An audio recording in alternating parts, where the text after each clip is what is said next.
My wealthy uncle discovered my car was my home while I juggled 2 jobs to pay for college and my cousins. I'm 19, and I never thought I'd be sharing my life like this, but here goes. It all started when I was 14. Dad got diagnosed with stage 4 pancreatic cancer. One minute, I'm worrying about high school algebra. The next, my mom's sitting me down, telling me our whole world is about to fall apart. The next 6 months were a blur. Dad, this strong, funny guy, wasted away so fast. His favorite Chicago Bears jersey hung off him like a tent. But even then, he was joking, still helping me with math, even when he could barely sit up. The last thing he ever said to me, as they took him to the hospital for the last time, was, "Don't let your mom's cooking kill you before I get back." That was just Dad, always trying to make me laugh. He died on a Thursday pizza night, a tradition we'd had since I was tiny. Instead of pizza, I was in a hospital waiting room with those terrible flickering lights, watching Mom cry into her phone. I thought that was the worst it could get. Boy, was I wrong. Mom completely lost it. 2 months later, she started dating. Said she needed to feel alive again. That's how Derek came into our lives. Rich guy, real estate developer.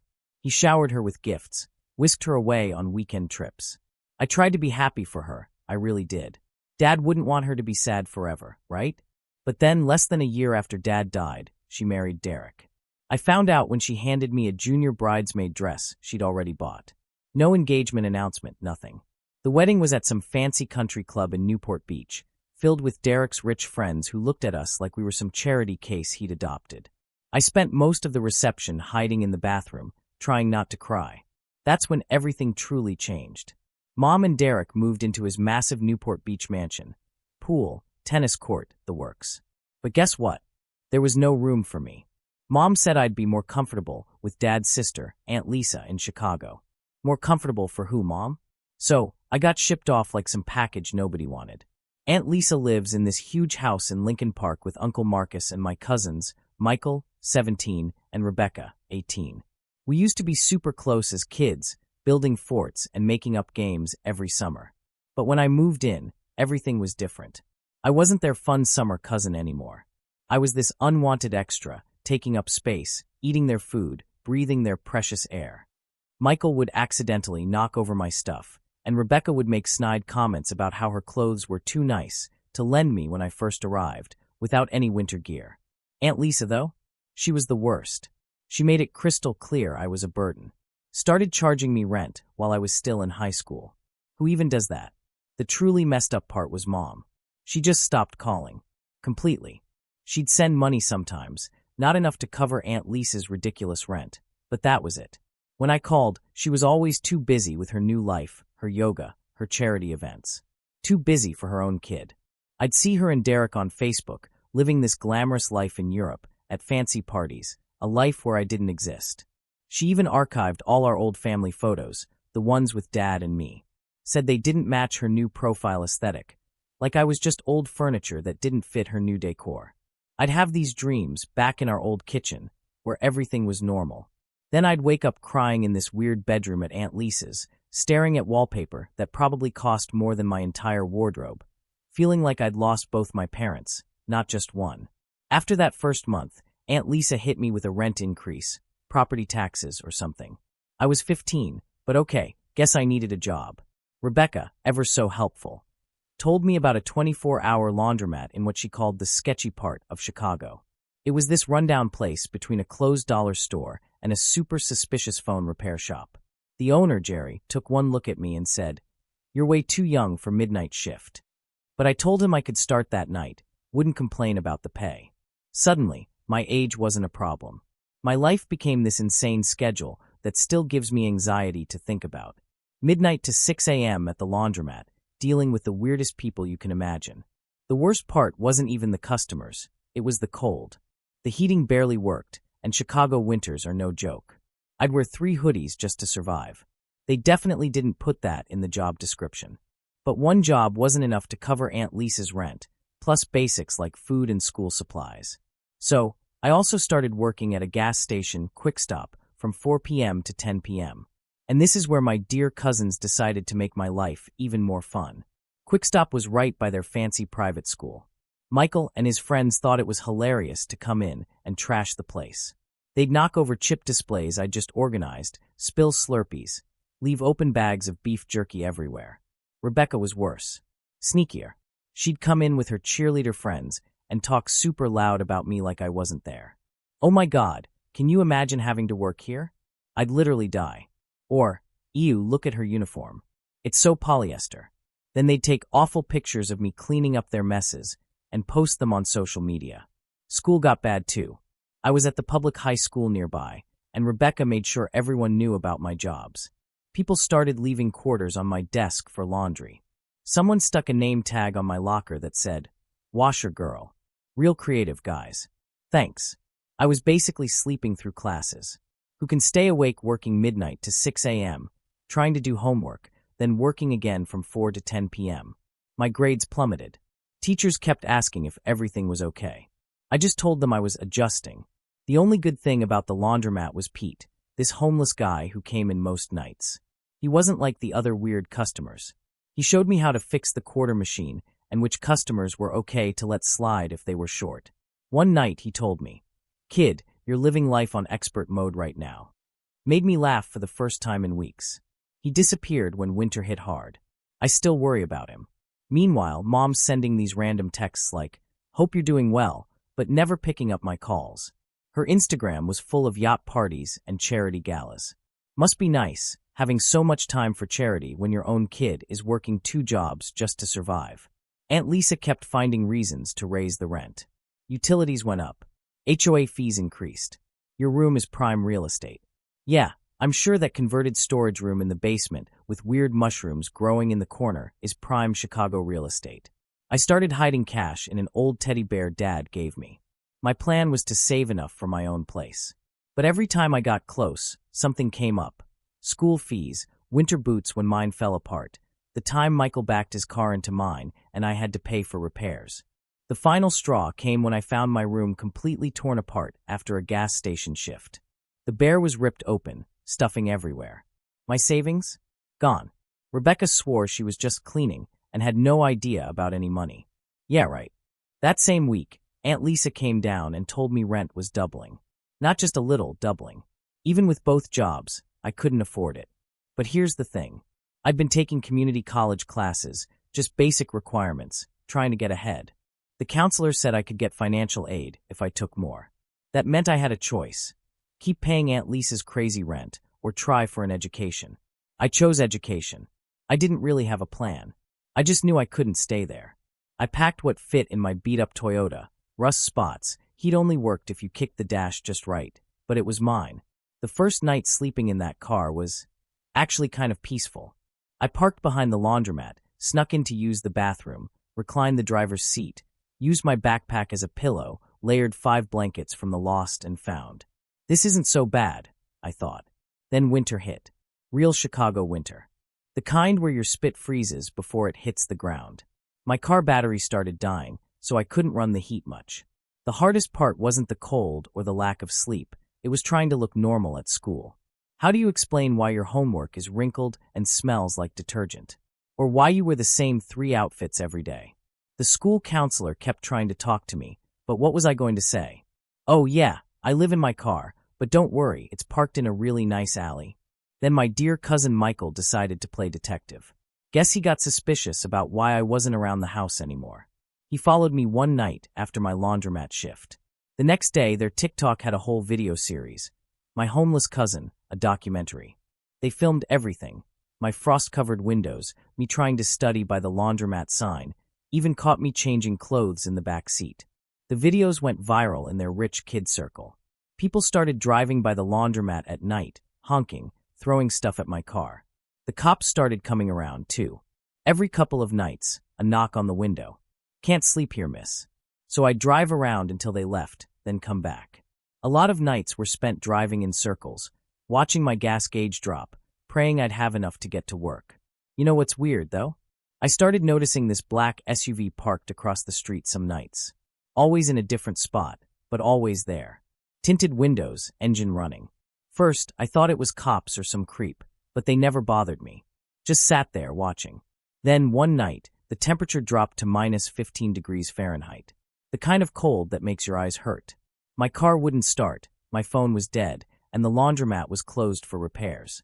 I thought, this is it. This is how I die. I wrapped myself in every piece of clothing I owned, tried to think warm thoughts. That's when someone knocked on my window. I looked up, and there's Uncle Marcus, standing in the snow like it's totally normal to be out at 2 a.m. in Arctic temperatures. He just goes, "I think we need to talk." Turns out the black SUV.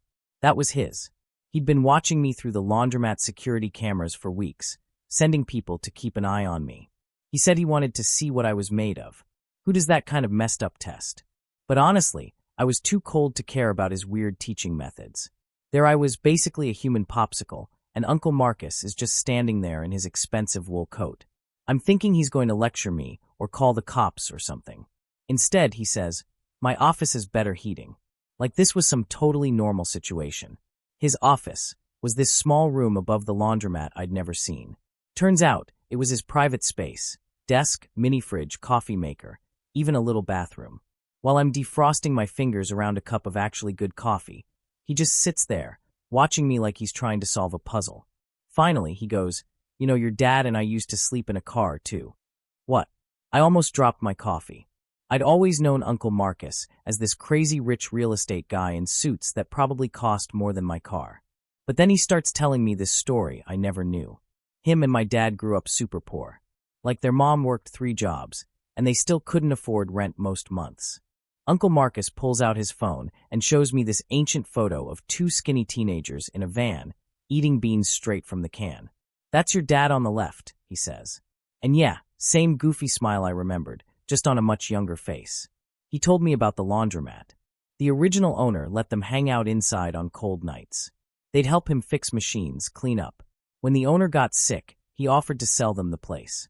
Dad had just started college on a scholarship, but Uncle Marcus had been working construction, saving every penny. So, the owner sold it to him for basically nothing. That was his first property. Then he pulls out all these old documents, property deeds, contracts, business plans, all with my dad's notes in the margins. "When your dad got sick," Uncle Marcus continued, "he made me promise 2 things. First, to look out for you. Second, to make sure you learned how to look out for yourself." He gave me this look. Got to say, you're doing better at the second part than I expected. I was sitting there, trying not to cry, failing pretty badly, when he dropped the real surprise. He owns like half the block around the laundromat now. Apartment buildings, stores, even that sketchy phone repair place. And he'd been watching me through the security cameras this whole time, sending his guys in the SUV to keep an eye on me. You worked 2 jobs without complaining. Kept your grades up. Found ways to survive that most people wouldn't think of. Even kept that laundromat running better than the manager I hired. He actually smiled when he said that last part. "Jerry told me you fixed the quarter machine. Took my maintenance guy 3 tries to figure that out." That's when he pulls out a key. Says it's for the apartment above his office. A whole studio apartment I didn't even know existed. It was mine. No rent, as long as I kept working at the laundromat and kept my grades up. I tried to say no, like this felt too much like charity. But he shut that down fast. "This isn't charity. This is an investment. You've got your father's brains and your own kind of determination. I'm investing in that." Then he showed me a file. Copies of my school records, work reports from Jerry, even screenshots of those awful TikToks Michael and Rebecca made. "They thought they were shaming you," he said. "All I saw was someone who refused to break. It's weird, you know? All this time, I thought he was this cold, rich guy who didn't care, who let his wife treat me like garbage. Turns out, he was testing me. A messed up way to do it. Yeah, but I kind of get it now. He wanted to see if I had what my dad had. That thing that makes you keep going when everything's against you." Before I left his office that night, he told me something else Dad said during their last conversation. Dad made him swear not to just hand me everything. Said I needed to learn to be strong on my own first. But Uncle Marcus added, he also said to know when enough was enough. "And kid, you've more than proved yourself." I spent that night in a real bed for the first time in months. The apartment wasn't fancy, just 1 room with a kitchenette and bathroom, but it was warm, clean, safe. The morning after Uncle Marcus gave me the apartment, my phone started blowing up with texts from Aunt Lisa. Turns out Michael had driven by the laundromat on his way to school and saw me walking down from the upstairs apartment. He took pictures because of course he did. Aunt Lisa showed up at the laundromat during my shift, wearing her designer workout clothes, looking like she was about to explode. She started screaming about how I was trying to steal her husband, how I'd been seducing him, or whatever. Like, yeah, Aunt Lisa, I totally seduced him by being homeless and fixing washing machines. Super sexy. The customers were all staring. And this one old lady who washes her cat's blankets every Wednesday actually started recording the whole thing. Aunt Lisa was saying all this crazy stuff about how she always knew I was trouble, how I was just like my mother, trying to take advantage of rich men. I just stood there with a mop in my hand, in my gross uniform, thinking, is this really happening right now? Jerry came out from the back room and told her she needed to leave before he called the cops. She left, but not before telling me, this isn't over. That night, I heard Lisa and Uncle Marcus having this huge fight upstairs in his office. Their voices were muffled, but I could make out Aunt Lisa screaming about that girl, and how dare you. I felt so ashamed, like I'd ruined their marriage or something. I found out later Aunt Lisa slept at her friend's house that night. When I saw Uncle Marcus the next morning, he had dark circles under his eyes and just gave me a tired nod. But the weirdest thing? My mom suddenly started calling me for the first time in months, acting all concerned. Honey, I'm hearing some disturbing things. Like she had any right to be concerned after abandoning me. I'm sure someone, probably Rebecca, sent her the rumors. Then she and Derek showed up at my apartment unannounced. Mom, in one of her new designer outfits, scanned my tiny studio. Oh, honey, she said, but it sounded more calculating than concerned. This is quaint. Derek stayed by the door, like he was afraid poverty might be contagious. What are you doing here? I asked, not offering them a seat. There was nowhere to sit anyway, unless they wanted to join me on my unmade bed.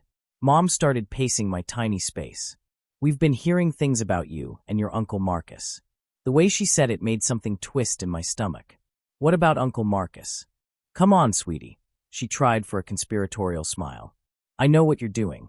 It's clever. Really. I would have never thought of it at your age. Thought of what?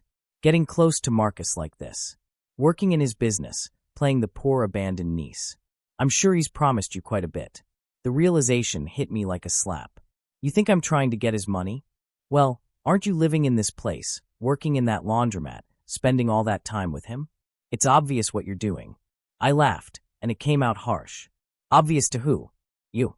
The woman who shipped me off to Chicago and forgot about me. That's not fair. No, you know what's not fair? You disappeared when Dad died. You married Derek, 10 months later? Sent me to Aunt Lisa's like I was some old furniture that didn't match your new decor. I was grieving, she said, but she was looking at her expensive watch, not at me. You were upgrading, I snapped back. Trading up for a fancier life with your real estate husband and your charity galas. And now what? You're worried I might get some of Uncle Marcus's money before you do. Derek stepped forward then, all fake authority. Now listen here, young lady. My welfare. The laugh bubbled up again, uglier this time. Where was this concern when Aunt Lisa was charging me rent at 15? When I was working 2 jobs and sleeping in my car? Mom waved her hand dismissively. Don't be dramatic. Lisa would never check my hospital records from when I got bronchitis sleeping in that car. Check the pay stubs from the gas station and the laundromat. Check the rent receipts Lisa made me keep. Oh wait, you can't. You were too busy posting pictures from your yacht parties to even answer my calls. That's ancient history, Mom said, fidgeting with her wedding ring, Dad's ring, upgraded with bigger diamonds. We're here to help now. Derek has a friend who runs this wonderful boarding school in Switzerland. Now you want to help. My voice rose. Or did you just find out Uncle Marcus is teaching me about the business? Worried I might actually learn something? Get a piece of what you think should be yours. Mom's face changed then, got harder. The concerned mother act dropped completely. Marcus was your father's brother. Anything of his should go to me. His wife, ex-wife, I corrected, who remarried less than a year after he died. I deserve, she started, but I cut her off. You deserve. Dad helped build this business. He and Uncle Marcus started with nothing. While you're busy planning charity galas with Derek, I'm learning how to fix washing machines and manage books, and actually help people, just like Dad did. Your father was a teacher, she spat out. He played around with Marcus's business like it was some hobby. Get out. I pointed to the door. Go back to your perfect life with your perfect husband. Go plan another charity gala. Go archive some more family photos because they don't match your aesthetic. Just get out of my apartment. Derek tried one more time. Now see here. No, you see here. I was surprised by how steady my voice was now. I know exactly why you're both here. You heard I was working with Uncle Marcus and got scared. Scared I might actually earn something you think should be yours. But here's the thing. I'm not you. I'm not here for anyone's money. I'm here because Uncle Marcus gave me a chance when you threw me away. Mom's face went red. How dare you? How dare I? How dare you come here pretending to care about my welfare when all you care about is your bank account? I walked to the door and opened it. Oh, and by the way, Mom, that pantsuit makes you look desperate. They left, Mom muttering about ingratitude, Derek already on his phone. I closed the door and slid down against it, shaking. Through the thin walls, I heard Mom's voice. I told you this would happen. That little gold digger is going to try to take everything. After that drama with Mom and Derek, things got weirdly quiet for like a week. Then, one night at work, Michael came running into the laundromat. He looked scared. Turns out, he was using Aunt Lisa's iPad, and a message popped up from someone saved as D that just said, "Everything's ready for next week. Lisa, baby, we're finally going to be free." Michael, being the nosy kid he is, opened the messages. Guess Aunt Lisa never logged out. Y'all, D was Derek. As in my stepdad, Derek. As in my mom's husband, Derek. They'd been texting for months. Michael found emails, too. Plans for them to take a bunch of money from Uncle Marcus's business and run away together. They'd been planning it for almost a year. Every time Aunt Lisa raised my rent, that money went straight into some secret account. Michael showed up because he didn't know what to do. For the first time, this kid who'd made fun of me for being poor was realizing his mom was about to steal everything and leave him behind.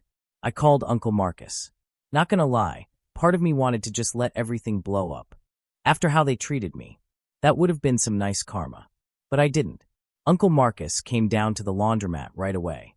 Michael was still shaking when he showed Uncle Marcus all the messages. I've never seen Uncle Marcus look so blank, like his face just shut down. He made some calls. Turns out, his lawyer had been suspicious about some business accounts for a while. The numbers weren't adding up, but Aunt Lisa handled all the paperwork. Uncle Marcus trusted her with everything, so nobody looked too closely. The lawyer looked through every account, every transaction. Know how much they were planning to steal? $4.3 million. They'd already moved almost $1 million to offshore accounts. All those times Aunt Lisa complained about property taxes and utility bills? She was stealing that money, too. But the real blow. Some of that money came from Michael and Rebecca's college funds. Their own mom was stealing their future to run away with my stepdad. Uncle Marcus had a whole team of lawyers and accountants come in. They found all these fake companies Aunt Lisa had set up. She'd write checks for maintenance or supplies, but the money just went to more secret accounts. While all this was happening, Aunt Lisa was acting totally normal.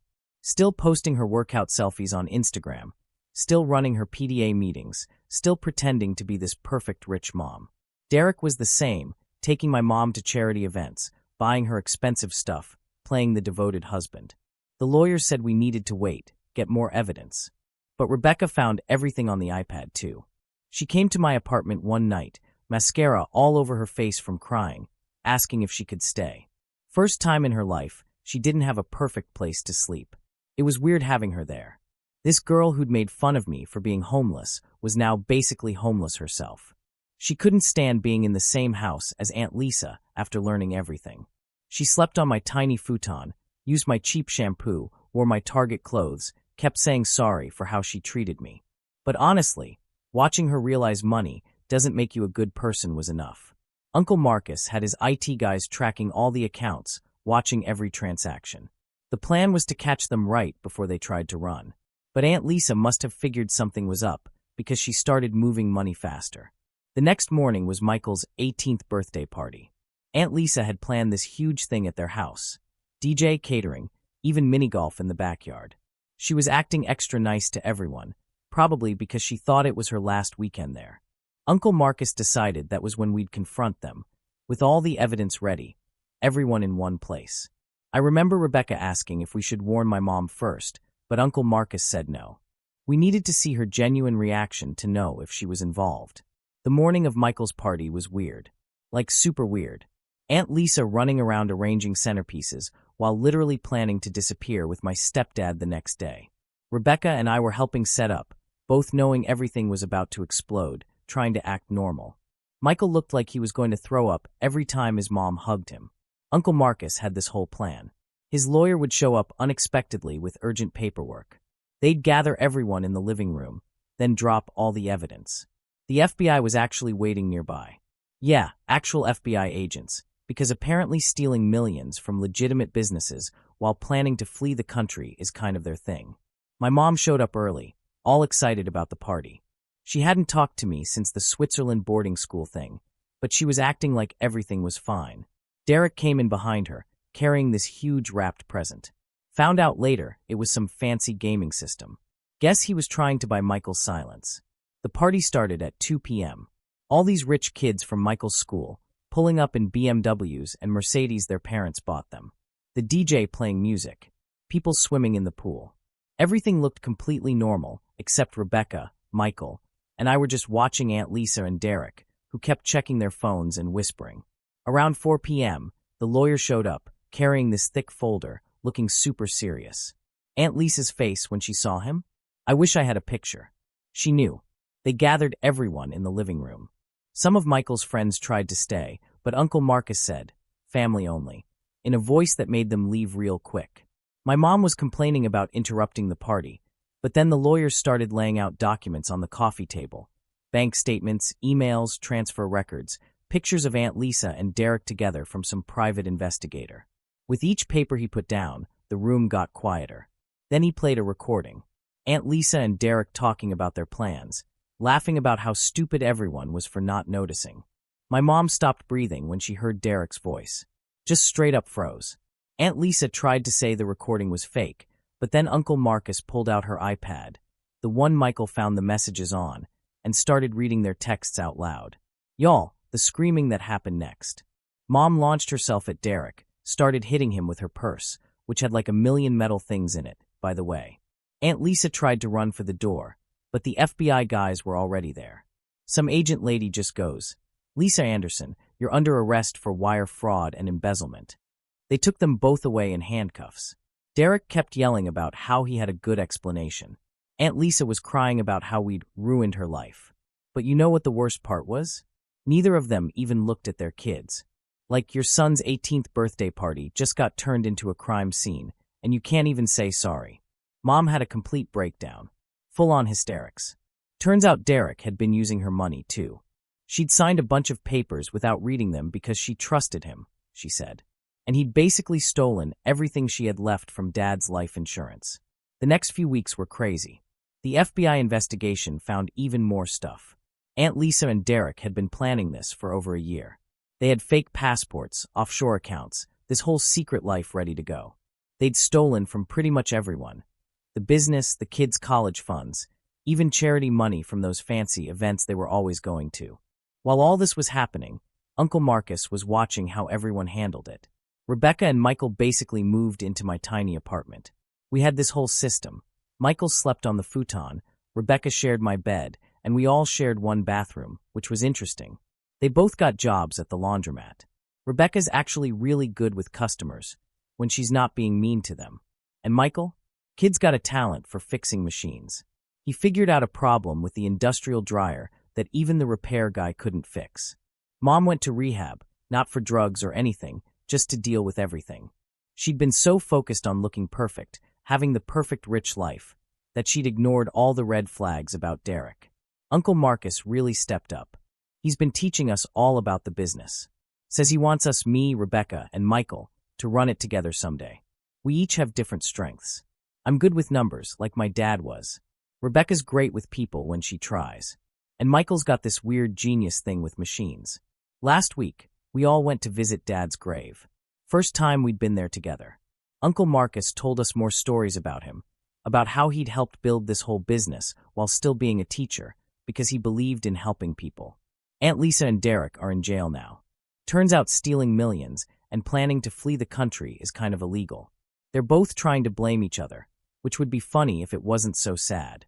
Michael and Rebecca still struggle with it.